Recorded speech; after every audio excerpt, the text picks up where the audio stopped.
Hello again, Alleyway Conversation viewers. This is Andrew. And this is Patrick. And this is our first official episode. Some of you might remember our 0 episode, which was our test pilot episode. We wanted to see what we were going to do and some of our... Yeah, we kind of wanted to make sure we actually could do something like this, and I have a good feeling about it personally. Well, I mean, good, because if we had a bad feeling, I think it might have been the sushi we ate. Yeah, we live in the Midwest. There is no good sushi. Except for this one nice place. And I know you're watching. I love you too. So, our first episode, I thought we could talk about something that's maybe not near and dear to everybody, but definitely in everybody's face all the time because it's everywhere. We were just talking, we were kind of going over our notes, and I pointed out that DC Comics, at some point somebody compared DC Comics to Greek mythology from, back during the days of ancient Greece. And I feel like that is a very weird stretch, but I also feel like it's something with merit, because back in ancient Greece, everybody knew all the folk tales and all the stories about, like, Hercules and stuff. And nowadays, pretty much everybody, you find any rando on the street and be like, yo, you know Superman? Yeah, Clark Kent, dude with cape, he's, like, from Krypton, he can't mess with kryptonite. Everybody knows that.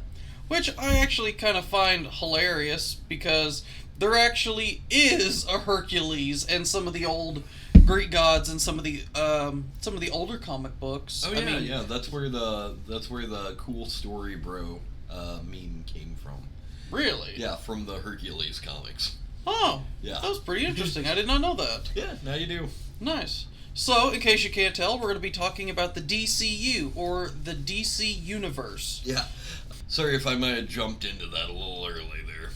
Well, it was always a good intro. So, the DCU, there's a lot of stuff there's just a lot of history to cover right there. Because even though the DCU might be relatively recent, I think the current Superman and Batman and the Justice League is only about, I want to say about 5 years old. I feel like it's older than that, but it is reasonably recent with the New 52 kind of rebooting the whole universe there. Well, if I'm not mistaken, the Iron Man of the DCU, the one that started it, I think was the movie Man of Steel, which came out around, I want to say 2011, 2012? Oh, you're speaking purely of the... more recent stuff, yeah. Well, I'm thinking more of, like, the cinematic universe, rather than... Oh, yes. Okay. So even though that is within a decade old, the comic books, I think Superman was the first of all of the superheroes that we're, most aware of, happened in the late 30s, early 40s? I believe it was the late 40s. It was very, like, a lot of the Golden Age happened, like, late 40s, early 50s. A lot of it was, hence why you'll see, like, not DC, but you'll see, like, Captain America punching Hitler and stuff. Well, I mean, I think he was created to directly combat the Nazis in World War II when that whole thing started, because he was Captain America. He fought for freedom, justice, and the American way. Well, and I feel like that actually is a good place to start with comics, just because you want, like, the idea was that superheroes were larger than life, bigger than anything you can imagine, and fighting for good. And America really needed that in a time where we were up against pretty much the closest thing to actual supervillains the world has ever known. Well, it's interesting you compared it to ancient Greek mythology back in the day, because I remember listening to a story, and they talk about how America is so young compared to the rest of the world. Oh, yeah. That we don't have mythology. Yeah, we have tall tales. Yeah, we have, like, cryptids and stuff. But... We had, in our earliest days, we had Paul Bunyan and stories of all that kind of nature. But true mythology we didn't have in America. Yeah, we kind of always knew, like, Paul Bunyan was hogwash. It was just a really nice story that we latched onto. It was a whale of a tale, Yeah. It's amazing. Every time you tell the fishing story, that fish gets a little bit bigger. The nice thing about those is that it gave you something really great to believe in. And, and try and keep in mind, it was also during a time where, there was no TV, there was no radio. Well, there was radio. Well, okay, there was radio, but, there wasn't even, literacy was really low at the time, so a lot of people couldn't even read.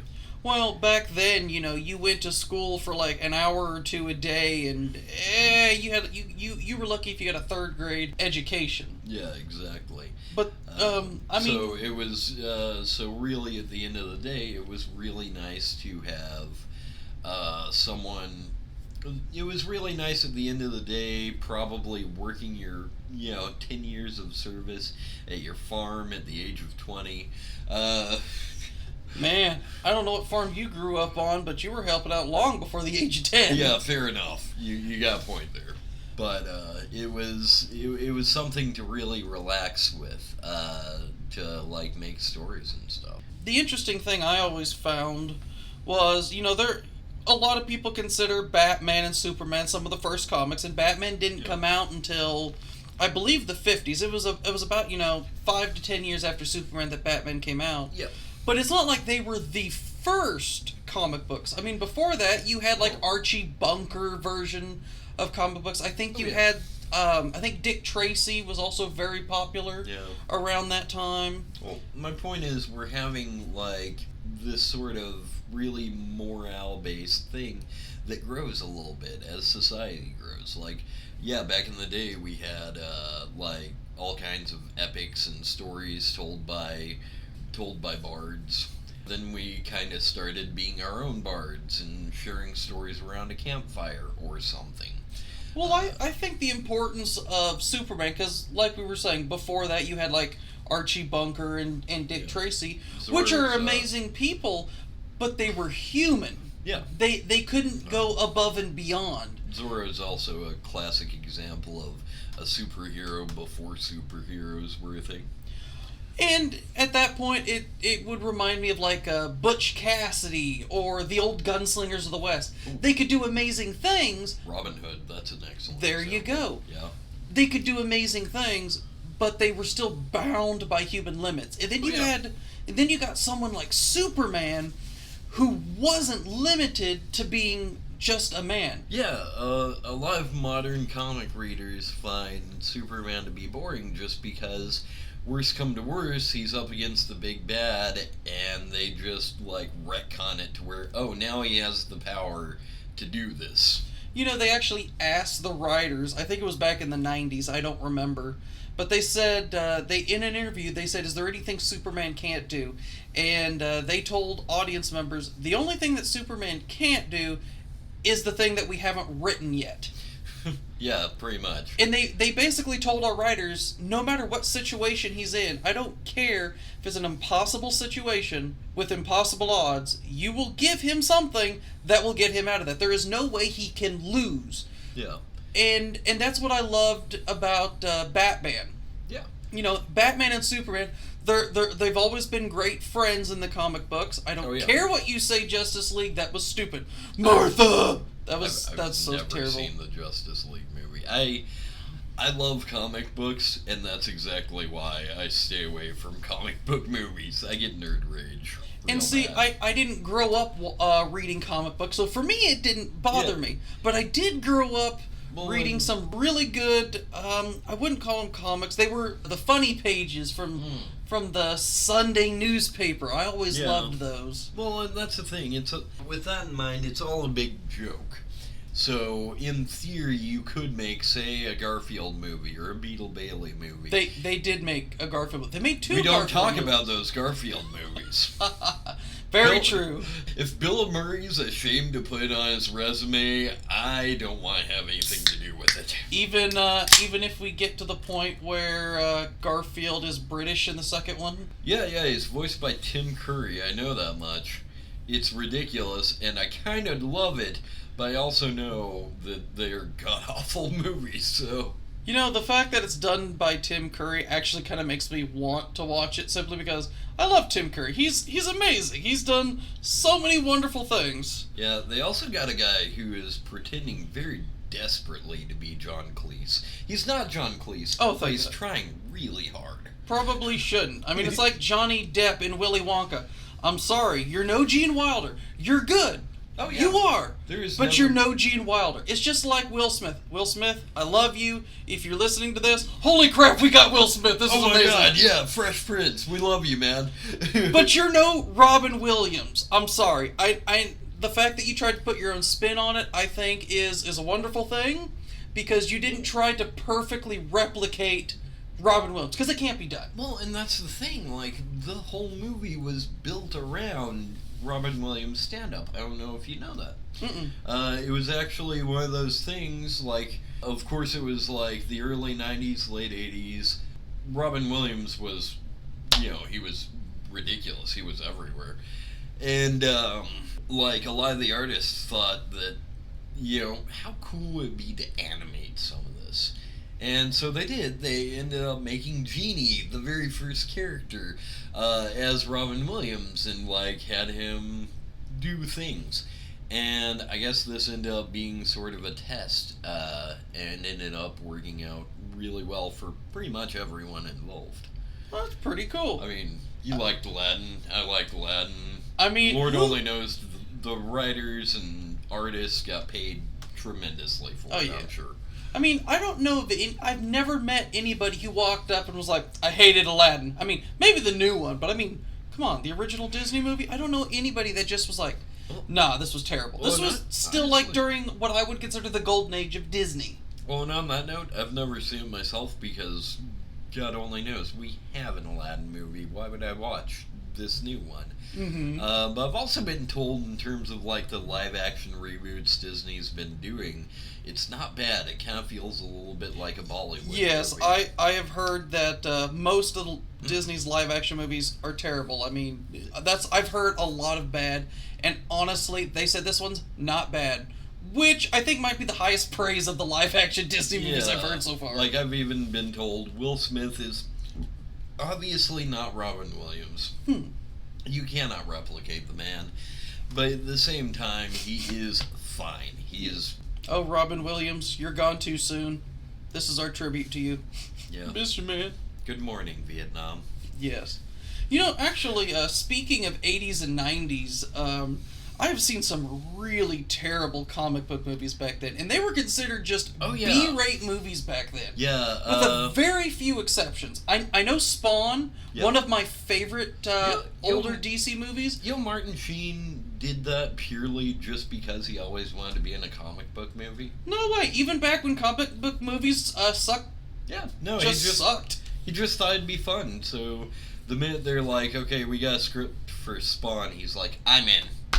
Wow. I am also going to be the elusive man in about 15 years. I mean, say what you want. I liked Mass Effect. We're not going to speak of Andromeda. They basically turned... I tried with Andromeda, because, looks aren't everything. Yeah, the characters are ugly. Yeah, but the gameplay's really bad, too. And the story's not good. And then I just like, you know what? I don't love Mass Effect enough to put myself through this. Yeah. You know what probably the most successful comic book movies were before Iron Man? I would say probably the Superman. Ooh, Batman. They were good. I mean, I can't say everybody knows Adam West Batman because they were so cheesy and out there that unless you grew up around then, there's a good chance you probably saw it, especially after the Christian Bale and the Tim Burton Batman movies. You probably looked at it and went, huh? Why? Because it's a very dynamic shift between those. Oh, yeah, like, going from, like, Michael Keaton Batman to Adam West Batman is super distracting. But at the same time, like, you know me, I like my cheesy, schlocky stuff. And I latched on to Adam West because it was silly and goofy. So are you telling me that the Bat credit card wasn't goofy enough for you? Okay, Joel Schumacher Batman ended up... There are limits to my love of schlock, okay? This is true. This is true. I mean, remember Bat Nipples? Yes, because Joel Schumacher won't let me forget. It will haunt my nightmares. Oh, man. Hey, it could be worse. I mean, in all honesty, I would rather watch the Adam West Batman, because at least it had a lot of good comedy. Yeah. At least it seems like that's what they were trying for, versus the old Superman movies, which I felt like... I've always heard great things about the first Superman movie. Yeah, but it did get real goofy real fast. Yeah, how many was there of the old Superman? Wasn't there 4 or 5? I don't remember. I think it was only 4. Like, the 80s were definitely the time where, like, sequels were starting to be a really big deal. That was also around the time Nightmare on Elm Street, Friday the 13th came out, Halloween, and that's just off the top of my head because I'm a really big fan of horror films. Oh, yes. But at the same time, you know, they're kind of notable for having like 20 different movies in the series. Yeah, I mean, I do love me some Jason Voorhees, but I'm sorry, Jason X. Well, did we really need 10 movies in that series? Well, and that wasn't even the end. No. In fact, they actually have a fan-made one that they had on YouTube, and it was really good. It was only like 15 minutes long, but it looked really good. Yeah, and Leprechaun, that's another great example of, like, God, there's so many Leprechaun movies. Well, isn't Leprechaun, I think it was 2, that's considered one of the worst and the cheesiest, which I can't say because I've heard the later ones are super cheesy, but they kind of turned it from horror almost into slapstick comedy, but 2 was trying to be horror, and yet was so stupid. I ended up watching Leprechaun, I don't know, 7 probably. It was like Back in the Hood, and oh my god, like, okay, there's always a little bit of goofiness in the fact your villain is this tiny little Irish stereotype. See, and I remember Gremlins, and they were kind of terrifying. Yeah, but they also had, like, they sometimes wouldn't know that it was goofy, and Gremlins 2 really banked on that, too. See, I've never seen the second one. It's good. Huh. It's good because it leans into how, like, silly it is. These little, like, chihuahua-sized things are... I think they were called Mogwai. Yeah. Well, these were the actual gremlins. They end up taking over, like, the city. It's fun. I'm not giving it justice, but it is fun. So getting back to those, Superman was so strange, and I didn't care for it. I get it. I mean, he was the impeccable. I mean, when he flew, even his hair didn't move. Granted, nothing else did either, because their wire work was terrible. Couldn't you have at least thrown a fan in front of them? It was definitely good at the time, but at the same time... The Tim Burton Batman movies didn't come out too much later than them, if I remember correctly, and I thought they did a wonderful job on them. Well, yeah, but at the same time, like, this was from a different visionary artist. This was from Tim Burton, whose movies are pretty timeless when you think about it. Dude, Tim Burton's take on the Joker. Yeah. Oh, yeah. Jack Nicholson. Oh, great. Oh, God. Don't get me wrong. I love The Dark Knight. That Joker, phenomenal portrayal. I loved it. Danny DeVito, when he Jack Nicholson. Yeah, Danny DeVito was the Penguin. It's also a good thing. I saw one the other day that said, "Hey, Danny DeVito, Tim Burton called." He just let top hat. Yeah, let me grab my top hat and funny costume. Right. But Jack Nicholson, I'm sorry. When he starts grabbing his leg, he's like, oh yeah, and then pulls like a 2-foot long barrel out of his pants with a gun. Oh yeah, classic. I loved it. There's a Fallout mode for that. You can get that big doofy gun in New Vegas. Yeah. Of course you can. Why couldn't you? It's fun stuff. But So, yeah, There was that. There was definitely people don't really like talking about Batman Returns, which is sad. In all honesty, I loved Batman and Robin, but I am a huge Arnold Schwarzenegger fan. I have been since I was a kid. I loved all of his old cheesy 80s action movies. Commando, didn't super care for Kindergarten Cop because it wasn't as Last Action Hero. In fact, well, that was when it started leaning into the fact that action movies were kind of schlocky and silly. Right, but this might show my age, but I owned both the DVD and VHS of Last Action Hero. I believe it. Oh yeah. If I had any kind of VHS stuff, I'd probably get like a whole bunch of Scorsese films and stuff, because I do. I love gangster movies. So. Yes, you do. Well, heck, when we first bought a DVD player, I remember it because I think I was about 11 or 12 when we first got our very first DVD player. Big honking thing about the size of a PS4. Oh, yeah. Because those things were heavy duty back then because it was brand new technology. Yeah. And my mom got 2 movies and I got 2 movies. And I cannot remember what she got. I think one of her movies was The Navy SEALs, which had Charlie Sheen in it back when he was young. Yeah. And I got the movie Anaconda, which was a terrible movie. Yeah, kind of quirky, but a fun movie. And yeah. Commando, because I loved Arnold Schwarzenegger. Yeah, naturally. And having him in a Batman movie spewing Mr. Freeze puns, oh god, it both hurt and made my childhood complete. I just can't do it. And I think the big thing is, for me, it feels like it didn't do credit enough to the supervillains themselves. Like, let's face it, the best part about DC as a whole is how good their villains are. This is true, but I feel the same about any genre, because I can't remember who said it, but they said you're only as good as your villains. Because I mean, look at Superman. I mean, when he first started, he didn't have supervillains. His nemesis was the tall buildings he jumped over, and oh no, there was a runaway car. Yeah. Oh, okay. I wonder what 3-panel comic he'll save us from today. Oh yeah, they didn't do like splash comics. They just had really big panels. But I loved it. I mean, yeah, it was interesting. Batman, I always thought, was more interesting than Superman, because you can fear not of Batman, but for Batman. Oh yeah. Because when Batman's staring down the barrel of a gun and he gets shot, you're like, oh my god, was he able to deflect it? Is he wearing bulletproof armor? Did something absorb him? Is he going to be out of commission? When someone shoots Superman, you're like, oh. Who cares? Yeah. Woo. Bounces off him, eats bullets for breakfast. Very high in fiber. One would assume.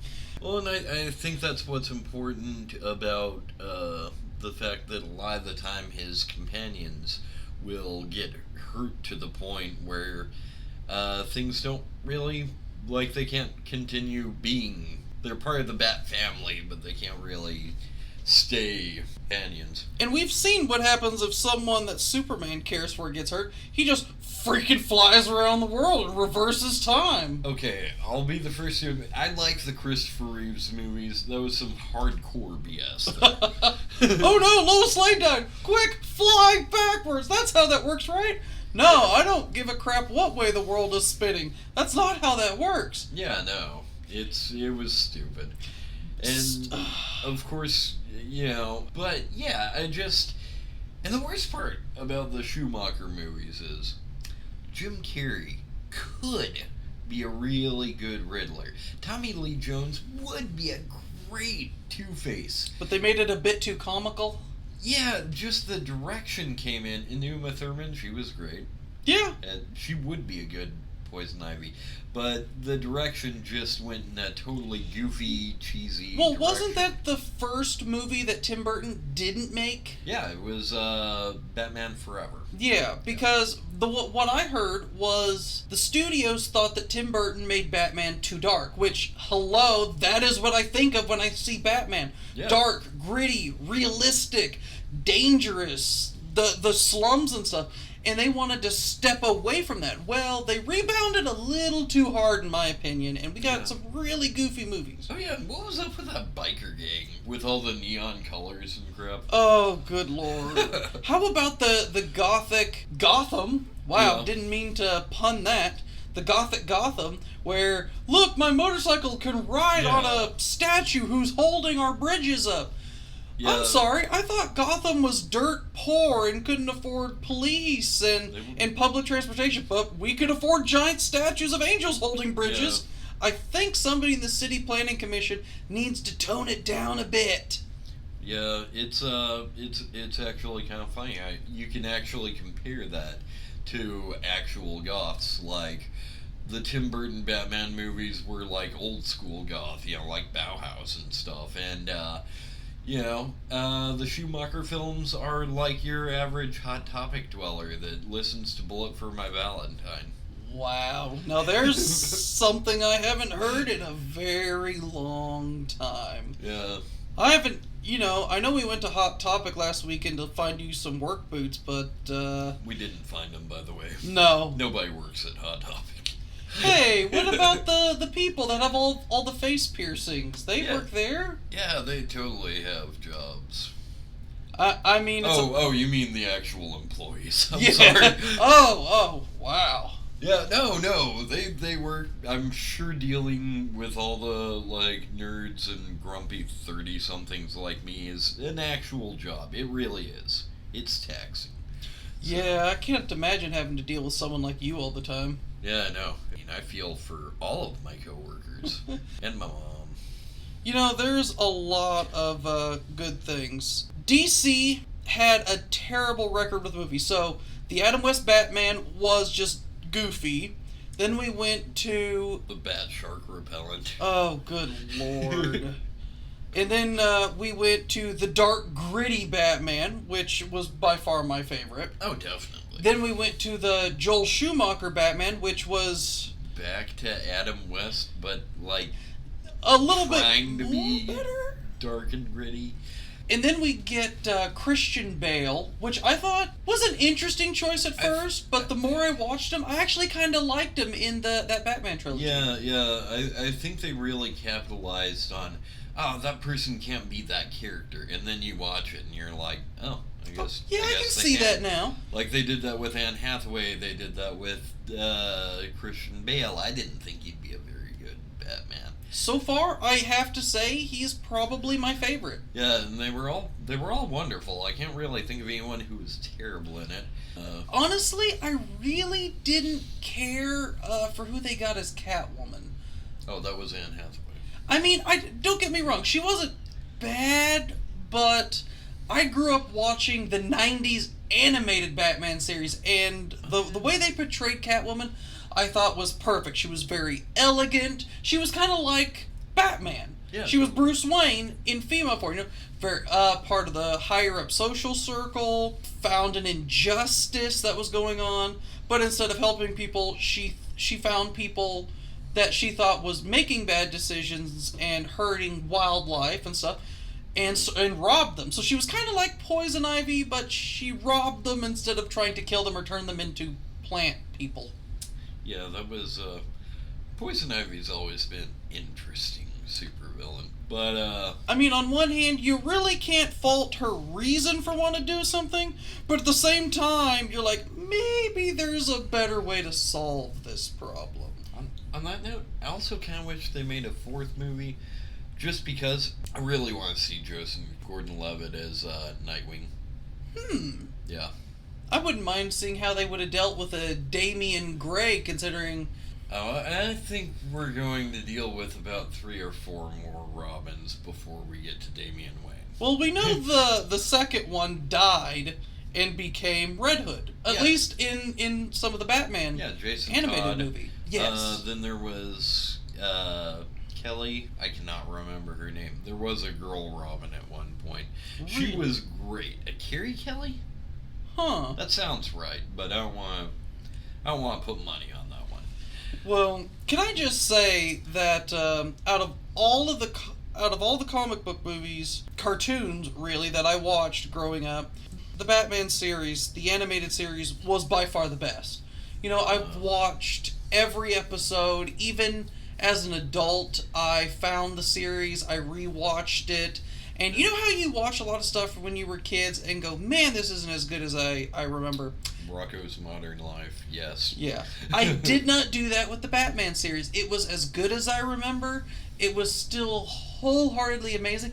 And it showed a Batman that I loved, because he could have been the terrible person. Do you remember the episode The Squid?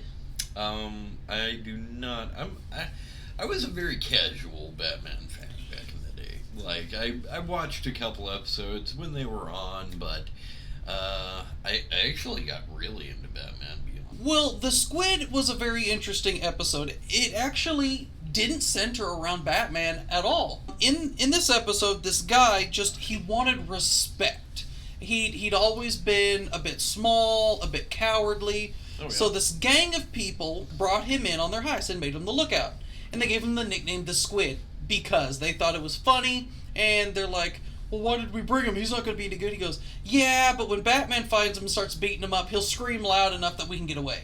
That was the whole point. He was the distraction. But the Squid, when Batman found him, he got scared, tripped, and fell off the roof. Well, Batman does what he always does. He jumped in to save the guy, and he ended up just climbing all over Batman because he was terrified. Yep. And because of that, he managed to get back on the roof, but Batman slipped. And he fell down, and there was some cinder blocks that fell down and ruptured a propane tank. There was an explosion, and nobody found Batman's body. In fact, he ended up leaving his cowl behind. Huh. So everyone thought he'd never leave this behind on purpose. Oh my God, the Squid killed Batman! And he was the hero of the underworld.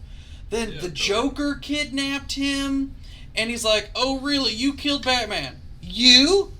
Ha ha ha! Never gonna happen. And then he committed a robbery and Batman didn't show up. And, you know, you'd think he would be ecstatic. He's the Joker. He just found his greatest nemesis has died. But instead, instead he was sad. Because like he said, without Batman, crime has no punchline, was what he said. And then tries to kill him. Well, I mean, that actually works really well for Batman and the Joker as a dynamic, because they kind of need each other. Right. You know, everyone says that without Batman there would be no supervillains in Gotham, which does, you know, the Joker is a great point, you know, because before Batman, the Joker was just an average criminal, I would say. He didn't do these giant, elaborate things to get attention and all this stuff. They play around a lot with the origin of Joker, but yeah, that's one of them. Yeah, and I loved it. Still, Joker, by far, my favorite villain in any series I have ever watched. Oh, yeah, well, and I mean, you grew up watching the 90s animated Batman, you got Mark Hamill, who... Oh, God, yes. Beautiful. I'm sorry, for the longest time, I had the Joker's laugh as my ringtone. Nothing was funnier than being in the middle of class in high school and have that go off, and all of a sudden you just hear in the middle of class, everyone's like, what the fuck? Oh, yeah. Kind of creep people out, and I'd just be like, awesome. Yeah. Oh, my God. And I loved it. Yeah. So... What's not to love? Right? And it makes me wonder if some of my own tendencies I can't find from superheroes. You know, my desire for fairness and all that kind of stuff. How much of it is from my growing up with my parents who wanted the same thing, and how much is it from us growing up around superheroes? Well, I think, again, this back to, like, the campfire stories people told back in the Pioneer days, or Greek mythology from back in the day. People really want this justice. They want everything to be right. You know what I mean? Right in the world. And the problem, and with the real world, there's a lot of different opinions on what right is.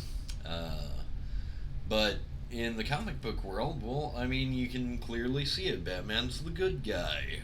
Joker's the bad guy.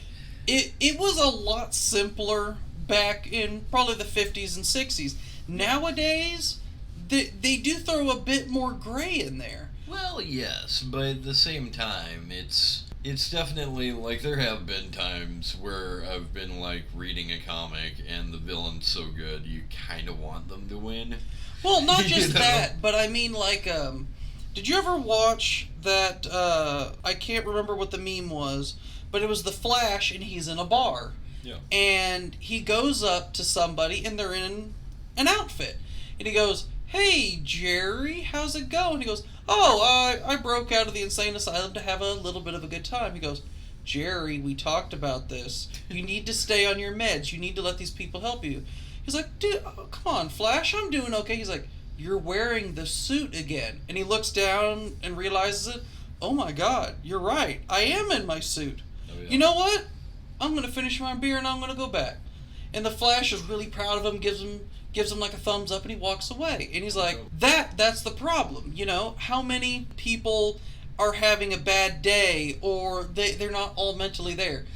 It wasn't just good guy versus bad guy. That was the Flash being nice. He was being a human being to somebody who obviously wasn't in their right mind, who had some problems, and he might have done bad things in the past, but where do you go from blaming the person to blaming the illness? Oh yeah. And it has come a long way. I mean, back in the 50s and 60s, mental illness wasn't all that well known back then. It was, oh, is grandma acting a little crazy? Just throw her in here and we'll throw her in a bathtub with some electrodes and we'll get her figured out. Well, and I mean, you can say that about pretty much every superhero out there, you know. I remember in All-Star Superman, there was a really great one where Superman actually had to talk a jumper down from jumping. And it was handled really well. I thought, you know, me having some issues of myself, you know, I kind of related to the character, and you know, Superman made some sense. Yeah. Yeah. It was good. Lots of people don't like Superman because he's so straight-laced. Yeah, and I can feel them. But I also think that, like, you know, sometimes it's cool to read about a guy who's, like, just larger than life and amazing. You know, the one thing I always liked about Batman is they always make him... So, the thing about Batman was, yes, he was supposed to be the greatest martial artist. He knew how to take people down. Yeah, totally. He knew how to do all these things. He had so many gadgets. He worked for, like, 20 years to be Batman. Yeah. But at the same time, he was still human. Yeah. Do you remember the 2000s Justice League? I didn't... Oh, like the cartoon? Yeah. Yeah, I watched a couple episodes. It was good. Yeah, I think it came out in 2002, 2003, and there was 2 seasons. The first one was just the originals. Yeah. I think it was the 7 of them, and then season 2 was when they brought in all the extras, and there were dozens of them. Nice. Well, in the season 1, there was an episode where Amanda Wallace, I cannot remember the organization she's from, but she's part of the government. And it's her job to try to get humans to the point where they don't need the superheroes anymore. Yeah. Which was basically their ultimate goal. Find a way to combat people like Superman and Armageddon, right, and all of these things that they had to rely on them for. And let's face it, if humans are anything, they don't want to have to rely on other people, especially governments. It terrifies them that there would be someone stronger than them. So they had kidnapped a girl probably when she was only born. She was just born, or maybe even kidnapped her mother when she was pregnant with her. They don't really go that far back, but they did experiments on her, gene experiments, power experiments, everything you could think of to try to get her to be superhuman. Yeah. And they succeeded. She was, I believe, 12, and she could give people powers. Anything she imagined turned into an illusion, and if she focused hard enough, that illusion would become reality. But because so much was done to her, she was dying.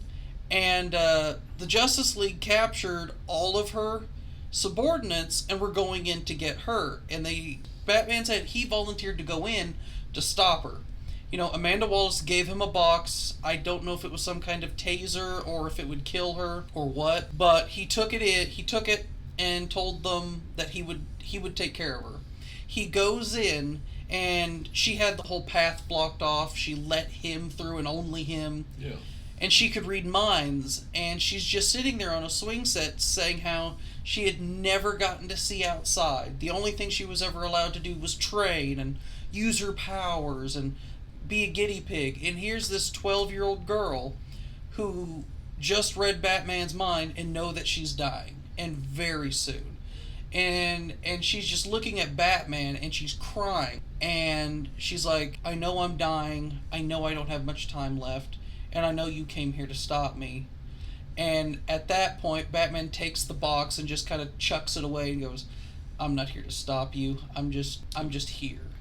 And he sits next to her on the swing, and he just waits with her until she passes. Yeah. Beautiful, heart-wrenching scene. I'm getting a little choked up just thinking about it. Well, I mean, it's important that, yes, we do have these larger-than-life villains that can actually be a worthy adversary, but it's also important, I think, for any superhero to be able to do that, actually be very gentle as well. Wonder Woman's actually really good with that sort of thing, but... I remember one where these people are protesting her. I'm not sure why. I wasn't sure. But she uses her lasso of truth on one of the guys. And she's like, why are you protesting me? Do you hate me? No, I'm jealous of you. Why are you jealous? Because I wish I could dance around like you and feel powerful. And you know what? She was, okay, yeah, that makes sense. I like to feel powerful too. Yeah, totally. Which, at that point, just goes to show that just because you're angry or mad, you know, I can't count the number of shows that said so many of the prejudice and the hatred in the world stems from fear and misunderstanding. Oh, yeah. Like, well, and I think that's why we both have very differing personalities, very differing viewpoints. And I think it's kind of cool that rather than being like, you disagree with me, I hate you now, we can sit around and be like, you know, nah, I can understand your point of view. You know, there's definitely a feeling of mutual respect in that regard. See, and I never understood why, because someone disagrees with you, you have to be angry and mad at them. Yeah. You know, if I wanted everyone in the world to be just like me, this would be a horribly boring place. Oh, yeah. The fact that we're all different is something to be celebrated. Because I don't know about you, but if I marry somebody, I don't want them to be just like me. That would, again, be kind of boring. You know, you always know what's going to happen. Because what would I do in this situation? This? Oh, that's exactly what's going to happen. Well, and I remember there were a lot of, when I was in the punk scene, there were a lot of differing viewpoints, a lot of differing things that nobody really... Yeah, there were a lot of debates there that turned into arguments, that turned into fist fights, and a lot of people are like, you know what, we don't want that sort of thing. And I remember thinking like, well, that's kind of how punk started, was because we were the people that nobody wanted around. So to throw other people out, that just doesn't really work. And plus, yeah, when you like go and have beers and like go out on smoke breaks with anarchists, communists, all kinds of different types of people, you start to lots of different ists. But you start to, I wouldn't say I agree with them still today, but at the same time you understand where they're coming from and you appreciate where they're coming from. Well, I think that that pretty much wraps up the DCU for right now. Yeah, I kind of went on a tangent back there. And I went on a storytelling, heartfelt trip about a man who wears black leather. I mean, sometimes it's rubber. It depends on the movie. Really seals in the flavor. Oh, God. Poor Alfred. He's got to clean that suit out every single day. I bet that smells terrible. The bottles of Febreze they must go through. Oh, my God. Alright, ladies and gentlemen, well, I hope you enjoyed today's episode. We'll get it out there as soon as possible, and we will think on topics to do next time. Could we do the MCU? Please. Maybe. Someone's not too excited about it, because I might make him watch those movies to talk more on them. Yeah, I'm probably gonna have to. But yeah, if it comes down to it, we actually have been trying desperately to get into superhero movies. And I don't know, I feel like maybe it wouldn't be too bad. Marvel's a special example of differences between the movies and comics. So it's a bit of a soft spot, but we're working on it. We're trying to figure it out. Alright, so that might be for a future episode after Yeah. we get some movies under our belts on that particular one for Patrick here. Yeah, definitely. We don't have anything planned right now that I know of for the next episode. No, but if you guys have any suggestions, feel free to leave some comments and we'll look into it. We are always happy to talk about just about anything. Clearly, we kind of go all over the place in these. This is true. Yeah. So, my alleyway conversation listeners, I hope you have a good time and come back again. Later. This has been Andrew. And this has been Patrick. And we'll see you next time. Later. Hey everybody, Andrew from Alleyway Conversations here. Just letting you know we do have a Patron page and we would love to have you join. Whether just to look for updates, release schedules, or if you'd like to support us, we would be happy with anything and everything you can do for us. I know me and Patrick would really appreciate it. Thank you and have a wonderful day.